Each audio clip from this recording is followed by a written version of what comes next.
This is a case study about coronary artery disease done by occupational therapy students at Texas Women's University.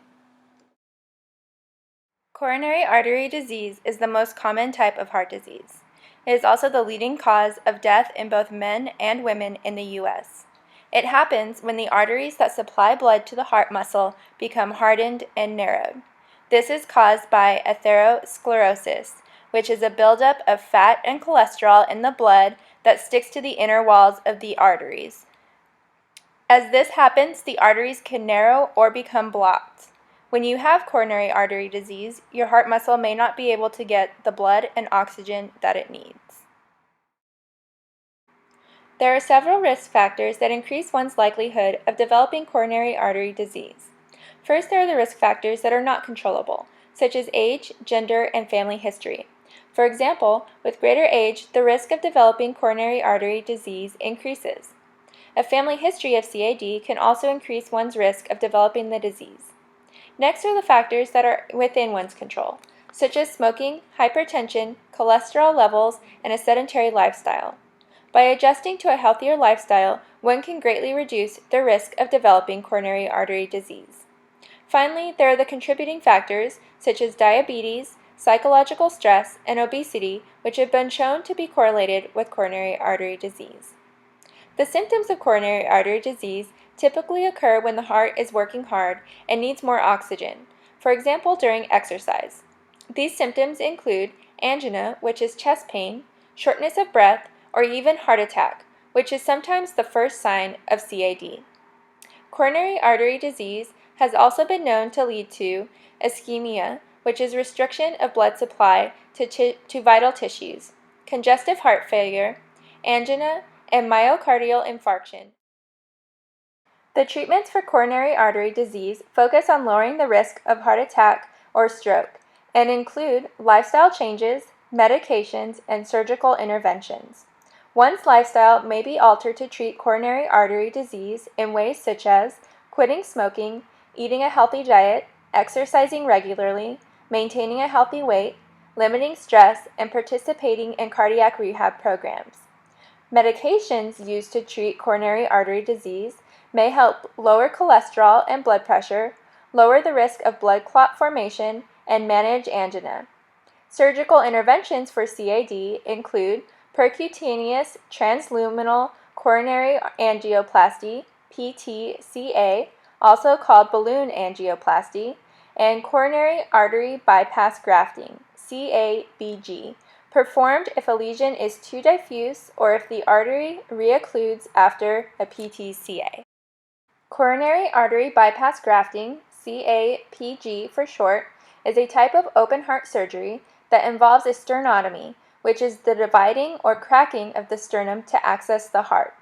This procedure is done to replace occluded coronary arteries with healthy artery or vein grafts. During this procedure, the patient is first put on a heart-lung machine so that the heart can be stopped while the surgeon works and oxygenated blood will continue to be pumped through the body. The harvested grafts are then attached to the aorta and reconnected below the occlusion in the coronary artery. Following coronary artery bypass grafting, precautions must be followed to prevent trauma to the new graft sites, incisions, and sternum. These precautions are commonly prescribed by the physician or surgeon and typically last 8 weeks after surgery. The following guidelines are often included: avoiding Valsalva maneuvers, such as straining during a bowel movement, avoiding rapid upper body movement, avoiding lifting, pushing, or pulling greater than 10 pounds, the wearing of a compressive hose, refraining from driving, and traveling in a seat without an airbag when riding in a car. Any sternal shifting or clicking should be reported to the physician. Cardiac rehabilitation is typically divided into 3 phases of recovery. Phase 1 is inpatient cardiac rehabilitation.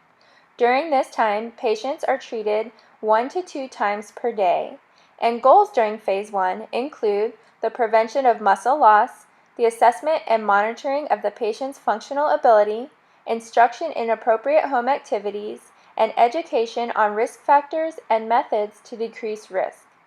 Phase 2 is outpatient cardiac rehabilitation. This usually starts 1 to 2 weeks after discharge from the hospital and runs 3 days a week for 8 to 12 weeks. During this phase, treatment includes EKG monitored exercise and education. Phase 3 is community-based rehabilitation. This normally involves larger groups of patients with fewer staff members, and it commonly takes place in community centers, school gyms, and YMCAs.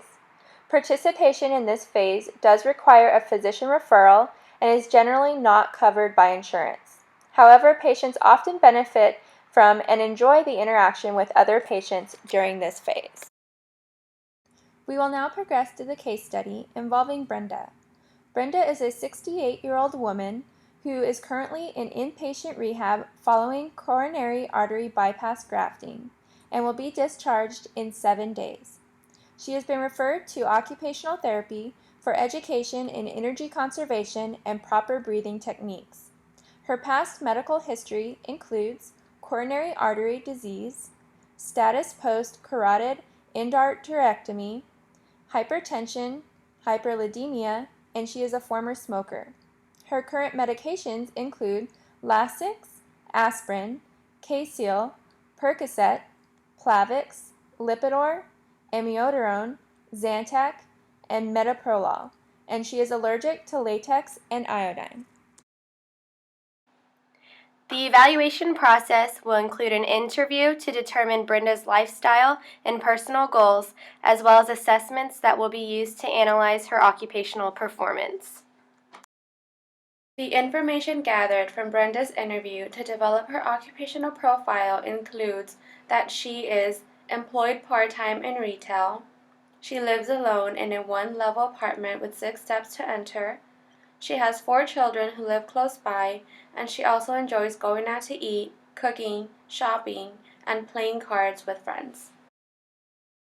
The assessments used to evaluate Brenda will include the Many Mental State Examination, Functional Independence Measure, the Visual Analog Scale, heart rate and blood pressure, range of motion, and the Canadian Occupational Performance Measure. It is important to consistently measure heart rate and blood pressure. This will prevent harmful stress to the heart and cardiovascular system. Heart rate is measured by palpating the radial nerve at the distal radius, just proximal to the wrist. Beats are counted for 15 seconds and then multiplied by 4. Blood pressure is commonly measured at inpatient facilities using a pulse oximeter. It is important to measure both heart rate and blood pressure prior to engaging the patient in any activity to ensure it is safe for the patient to proceed with therapy. Periodically throughout therapy activities, and especially if the patient experiences symptoms of cardiac distress, such as shortness of breath, dizziness, weakness, or cyanosis, this is when you should also measure heart rate and blood pressure. Additionally, it is important to measure blood pressure and heart rate at the end of therapy. Range of motion measurements will be taken to assess the amount of movement Brenda has at her joints, which will influence her overall motor performance. Range of motion will be done to promote functional use of Brenda's upper extremities while also preventing contractures. Assessing range of motion throughout treatment will allow the occupational therapist to monitor any change in the amount of movement available in her joints. Brenda will have specific precautions prescribed by her physician regarding the range of motion that is allowed for her to safely perform in therapy. All precautions prescribed by the physician must be strictly followed when assessing Brenda's range of motion. Another assessment that will be used to assess Brenda is the Canadian Occupational Performance Measure. This will measure Brenda's self-perception regarding her occupational performance in the domains of self-care, productivity, and leisure. The COPM may be used with clients of a variety of ages with a variety of impairments over a variety of settings. This assessment is most appropriate with clients who have the cognitive ability to communicate their goals with the OT. Psychometric evaluations of the COPM have demonstrated good test-retest reliability, concurrent validity, and construct validity. These psychometric properties support the COPM as a valid and reliable outcome measure.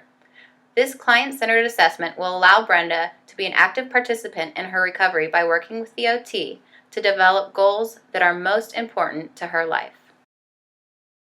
The visual analog scale will be used to measure Brenda's perceived level of pain. This is a quick assessment that may be used with children and adults of all ages who may be experiencing pain. Retest reliability of the VAS is moderate to excellent and has both concurrent and convergent validity.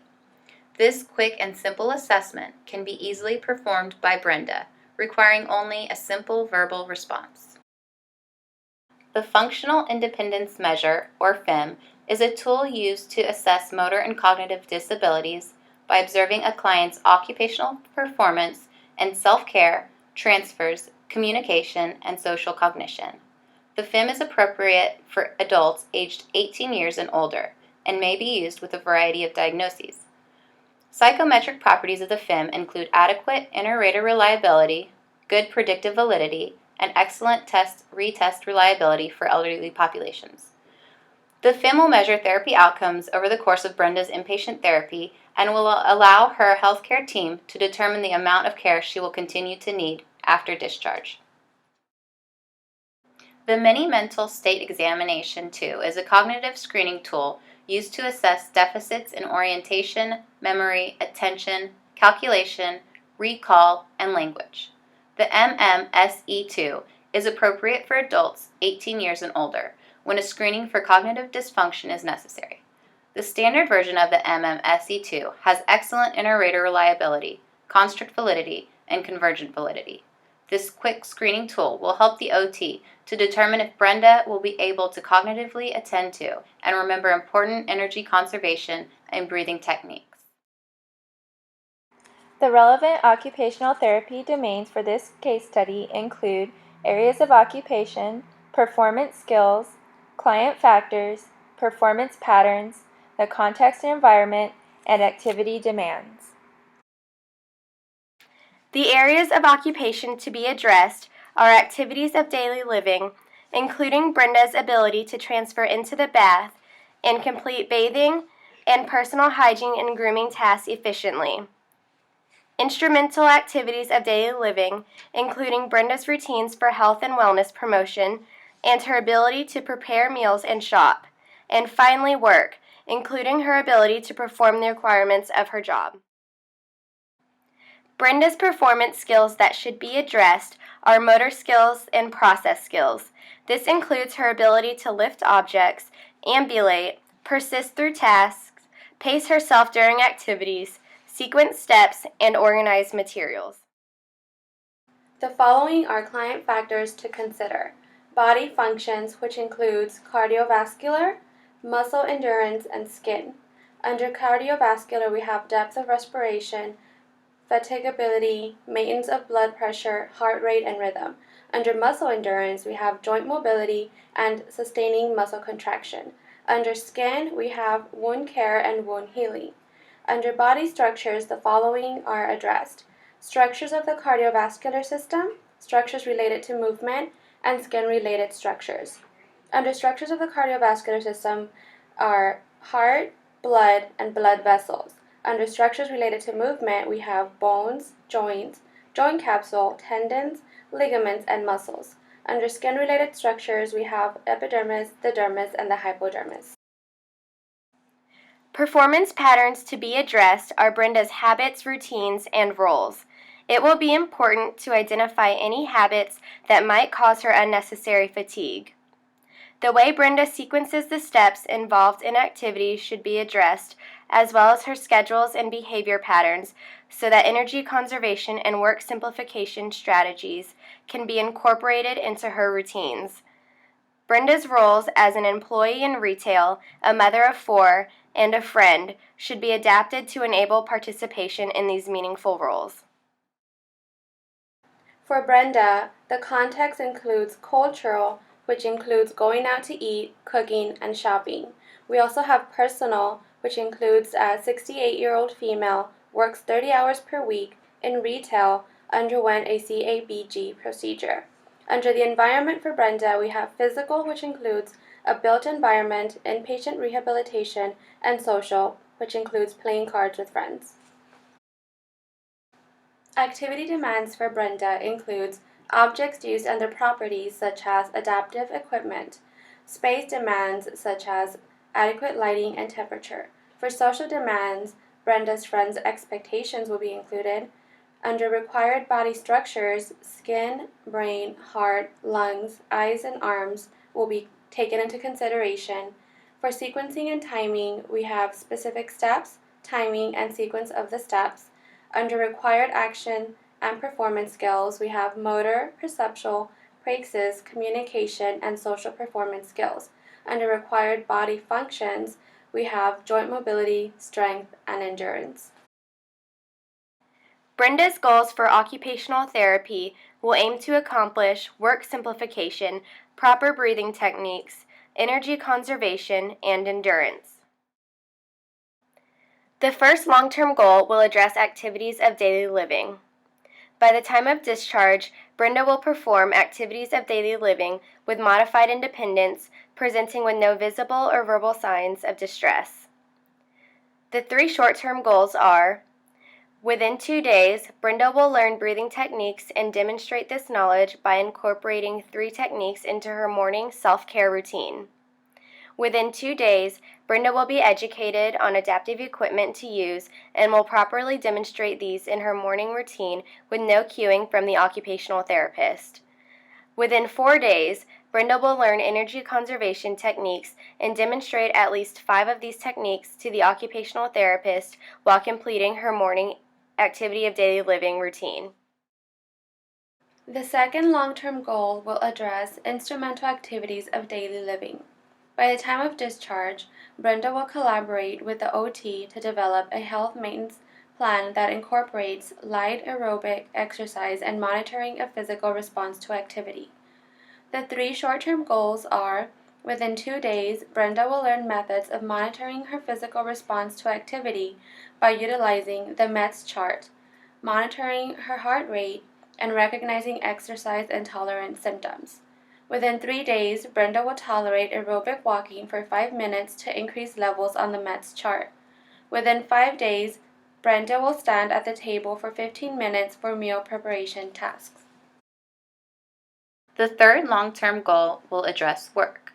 By the time of discharge, Brenda will demonstrate proficiency in work simplification and energy conservation techniques to enable performance in work-related activities. The 3 short-term goals are: within 2 days, Brenda will identify 3 work-related tasks that can be modified by incorporating methods to reduce energy expenditure or minimize the number of steps required to perform the task. Within 3 days, Brenda will consistently use energy conservation techniques to fold and stack 10 hand towels while sitting at bedside. Within 5 days, Brenda will use work simplification techniques to fold, stack, and bag 15 hand towels while standing at bedside. The first frame of reference we will be incorporating for Brenda's case is the biomechanical frame of reference. This frame of reference is appropriate for individuals healing from fractures. In Brenda's case, she had a CABG surgery, which will require sternum healing. Brenda will be engaging in occupations that require movement of body structures, and this frame of reference focuses on increasing muscle function. It is used to improve occupational performance by increasing range of motion, endurance, and strength. Assessments typically used with this frame of reference include the Functional Independence Measure, manual muscle testing, pain scales, and range of motion. We will also incorporate the rehabilitative frame of reference. Its focus is on people who have a condition or disability that creates performance difficulties. In Brenda's case, this frame of reference is appropriate to help maximize her performance in occupations by adapting the activity. Assessments typically used include the Functional Independence Measure, Mini Mental State Exam, and range of motion. Occupational therapy interventions will focus on preventative, establishment and restorative, and modification approaches. The interventions will help Brenda prevent muscle loss, establish an exercise program, restore mobility, learn methods to lessen risks, and adapt activities, modify routines, and simplify tasks. The first intervention will be to teach Brenda breathing techniques to help her with energy conservation and endurance during activities of daily living. Appropriate techniques include pursed lip breathing and active expiration. When doing pursed lip breathing, Brenda will breathe in through her nose and exhale air slowly with her lips pursed, trying to take twice as much time to exhale as it did to inhale. When doing active expiration, Brenda will contract her abdominal muscles during exhalation. Once Brenda learns these breathing techniques, she will incorporate them into her daily routines. To start out, Brenda will practice these techniques while she is at rest, and then she will begin to use them while she is doing pleasant activities such as reading and watching TV. As she progresses, she will use them while doing difficult activities such as climbing the stairs. The second intervention will involve education. Education on various techniques will help increase Brenda's independence, allowing her to participate in the activities that she wants to and needs to do. Brenda will be educated on work simplification techniques, energy conservation, the use of adaptive equipment, and the development of a health maintenance program. Work simplification techniques help a person to adapt their routines and occupations to the patient's current level of functioning. Work simplification breaks down activities and minimizes the number of steps in which an activity is done. Brenda will be educated in work simplification by learning specific techniques to decrease fatigue during activities and then demonstrating these as she completes her ADLs. This will help Brenda to reduce fatigue during her ADLs and will also prepare Brenda to return to her career in retail. Specific techniques that will be taught to Brenda include organization and positioning of items. An example of this is teaching Brenda to keep all ADL items that are frequently used in a storage bin located close to her waist level. This will help her to reduce the amount of exertion required in her ADLs. Another technique is planning ahead and includes such things as bringing an adaptive tool such as a long-handled reacher and a rolling cart to the dressing room at work to remove clothes hanging on a high hook. Another technique is time management. This includes such things as allotting time for activities that will require rest breaks.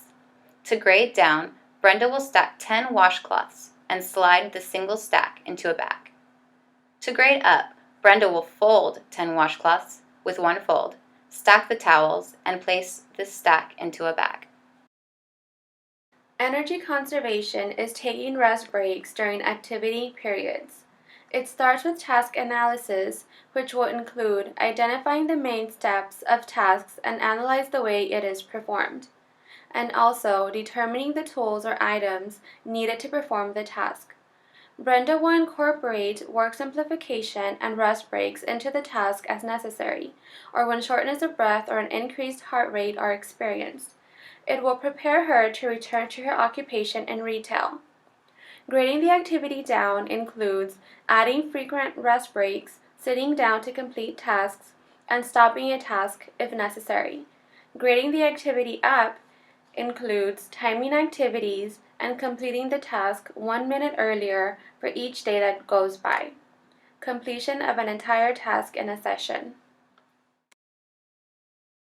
The recommendation of adaptive equipment will aid in Brenda's independence and help her follow her sternal precautions.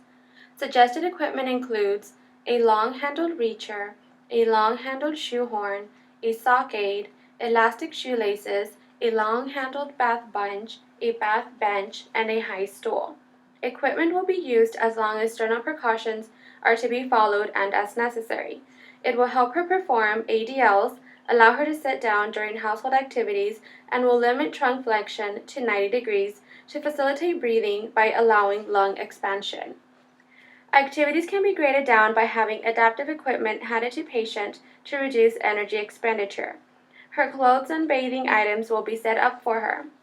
Activities can be graded up by having adaptive equipment placed at a further distance from patient to increase functional mobility. Brenda will set up her bathing products and her clothes all on her own. Pictured is an example of some of the adaptive equipment recommended for Brenda. A health maintenance plan will help Brenda modify activity demands and valued routines to incorporate the techniques of energy conservation, work simplification, estimation of METs, and monitoring of health status, that is, blood pressure, heart rate, pain, fatigue, and dyspnea. For Brenda, the therapist will provide a visual schedule of daily occupations that include rest breaks and cues for techniques learned in therapy. As she progresses to completing more simple ADL tasks without the use of visual cueing, the therapist will work with Brenda to guide her in making a schedule for tasks with greater activity demands that she has identified as important to her. A health maintenance plan will actively engage Brenda in her recovery and help her learn how to maintain her health after discharge. This education can help prevent further complications and disability as she continues to heal from the CABG procedure. To grade down, Brenda will brush her teeth and hair with the use of a visual schedule. To grade up, Brenda will create a schedule with the therapist's guidance that will incorporate these techniques for at-home meal preparation, that is, making a sandwich using all techniques to prevent fatigue. An exercise intervention will be implemented to increase Brenda's endurance and assess her cardiovascular response to activities. It will be important to monitor Brenda's heart rate, blood pressure, EKG response, and symptoms throughout the duration of exercise. The use of metabolic equivalents will help establish parameters for functional activities and help her learn the estimated amount of energy expended when performing an activity. The exercise program will include mild calisthenics and light aerobic activity. Brenda will begin with 2-minute bouts of light calisthenics followed by 1-minute rest breaks for 4 to 8 minutes total. This can be graded up or down by increasing or decreasing the total amount of time spent doing the exercise. Brenda will add light aerobic activity to her exercise program once she is able to tolerate it. She will begin by walking in the hall or on the treadmill at 0.8 to 2.5 miles per hour or less for 3 to 15 minutes. As she progresses, she can increase the speed at which she walks and increase the amount of time she spends walking. She can also walk with the treadmill on an incline or switch to stair climbing. Conversely, if she is unable to tolerate the exercise level, it can be graded down by decreasing the amount of time, decreasing the speed, or taking breaks at certain points during exercise. The use of the metabolic equivalent shown in this table will help determine the cardiovascular stress and amount of work required for specific tasks, which will help Brenda maintain her functional parameters once she is discharged. In delivering these services, the OTR will treat Brenda directly for 30 minutes at Brenda's bedside and in her bathroom. The OTR will co-treat with PT for 30 minutes in the hallway and rehab gym for exercise training. This will occur at the bedside, bathroom, hallway, and rehab gym. Each day, Brenda will receive therapy from 8:30 to 9:30 a.m. Brenda will be discharged to home health after a 7-day stay in inpatient rehab. She will receive care from occupational therapy, physical therapy, and nursing once she returns home. Discharge planning for Brenda will need to begin early due to her short stay in the hospital, and should include a home assessment if possible. Brenda will be provided with a detailed discharge plan, including specific directions on what to do and what to avoid. This may include information on stretches and mild exercise that she should perform, as well as her sternal precautions. It is recommended to have a family member stay with Brenda at least during her first week home, and it would also be ideal to incorporate family education into her intervention when possible.